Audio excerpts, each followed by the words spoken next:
ಬಾಗಲಕೋಟೆ ಜಿಲ್ಲೆಯ ಬಾದಾಮಿ ತಾಲೂಕಿನ ಉಗಲವಾಟ ಗ್ರಾಮದ ಕುರಿಗಾಯಿ ಶರಣಪ್ಪ ಜಮ್ಮನಕಟ್ಟಿ ಹತ್ಯೆ ಮಾಡಿದ ದುಷ್ಕರ್ಮಿಗಳಿಗೆ ಕಠಿಣ ಶಿಕ್ಷೆ ವಿಧಿಸಬೇಕೆಂದು ಕರುನಾಡ ಕುರುಬರ ಪಡೆ ಧಾರವಾಡ ಜಿಲ್ಲಾ ಕಚೇರಿಯ ಮುಂದೆ ತಮ್ಮ ಆಕ್ರೋಶ ವ್ಯಕ್ತಪಡಿಸಿದರು. ಶರಣಪ್ಪ ಜಮ್ಮನಕಟ್ಟಿ ಎನ್ನುವ ಕುರಿಗಾಯಿ ಬಡ ಕುಟುಂಬದ ಕುರಿಗಾಯಿ ಅವನನ್ನು ಬರ್ಬರ ಹತ್ಯೆ ಮಾಡಿದ್ದಾರೆ. ಸಮಸ್ತ ನಾಡಿನ ಜನತೆಗೆ ಹೋಳಿ ಹಬ್ಬದ ಶುಭಾಶಯಗಳು.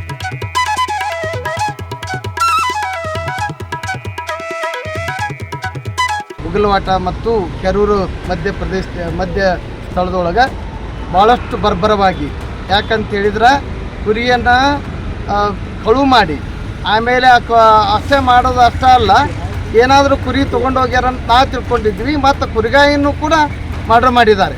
ಹಾಗಾಗಿ ಈ ಘಟನೆಯನ್ನು ತೀವ್ರವಾಗಿ ನಾವು ಖಂಡಿಸ್ತೇವೆ.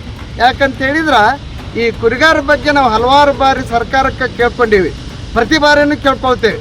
ಏನಿಲ್ಲ, ಅವರಿಗೆ ಒಂದು ಗಟ್ಟಿಯಾದಂಥ ಕಾನೂನು ಬೇಕು, ಏನು ಅವರ ರಕ್ಷಣೆಗಾಗಿ ಒಂದು ಕಾನೂನು ತರಬೇಕು ಮತ್ತು ಗನ್ ಅವರಿಗೆ ಏನು ಕೊಡಬೇಕು. ಮತ್ತು ಅದ್ರ ಜೊತೆಗೇ ಅವ್ರಿಗೆ ಎಲ್ಲಿ ಕುರಿಯನ್ನು ಅವ್ರು ತಲುಪ್ತಾರೆ ಅಲ್ಲಿರ್ತಕ್ಕಂಥ ಪೊಲೀಸ್ ಠಾಣೆಗಳು ಅವರಿಗೆ ರಕ್ಷಣೆಗೆ ಬರಬೇಕು ಅಂತ ಈಗಾಗಲೇ ನಾವು ಸರ್ಕಾರಕ್ಕೆ ಹೇಳಿದ್ವಿ.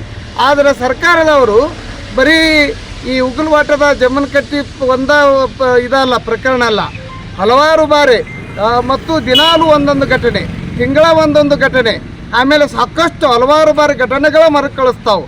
ಮೊನ್ನೆ ನಿಮ್ಗೆ ಈ ಕುಂದಗೋಳ ತಾಲೂಕು ಯರಗುಪ್ಪಿ ಗ್ರಾಮದೊಳಗೂ ಒಬ್ಬ ರತ್ನಮ್ಮ ಎನ್ನುವಂಥ ಕುರಿಗಾಯಿ ಹೆಣ್ಮಗಳನ್ನು ಬರ್ಬರವಾಗಿ ಆಕೆ ಅತ್ಯಾಚಾರ ಮಾಡಿ ಆಕೆನ ಬರ್ಬರವಾಗಿ ಕೊಲೆ ಮಾಡಿದರು.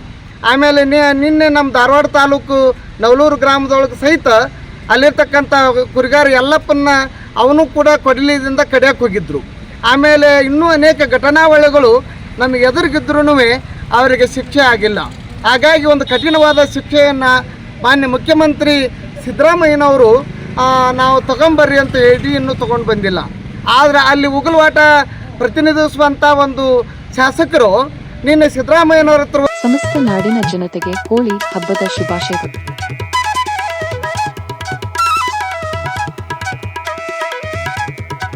ಇವಾಗ 5 ಲಕ್ಷ ಮಾತ್ರ ಮಂಜೂರು ಮಾಡಿದ್ದಾರೆ. 25 ಲಕ್ಷ ರೂಪಾಯಿ ಮಂಜೂರು ಮಾಡಬೇಕಾಗಿತ್ತು.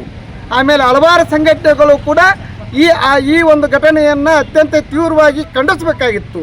ಬರೀ ಕುರಿಗಾರ ಮಾತ್ರ ಅಲ್ಲ, ಕುರುಬರು ಮಾತ್ರ ಅಲ್ಲ, ಅತ್ಯಂತ ಅಮಾನುಷವಾಗಿ ಆ ಘಟನೆಯನ್ನು ನೋಡಿದರೆ ಭಾಳಷ್ಟು ನೋವಾಗ್ತದೆ, ಸಂಕಟ ಆಗ್ತದೆ.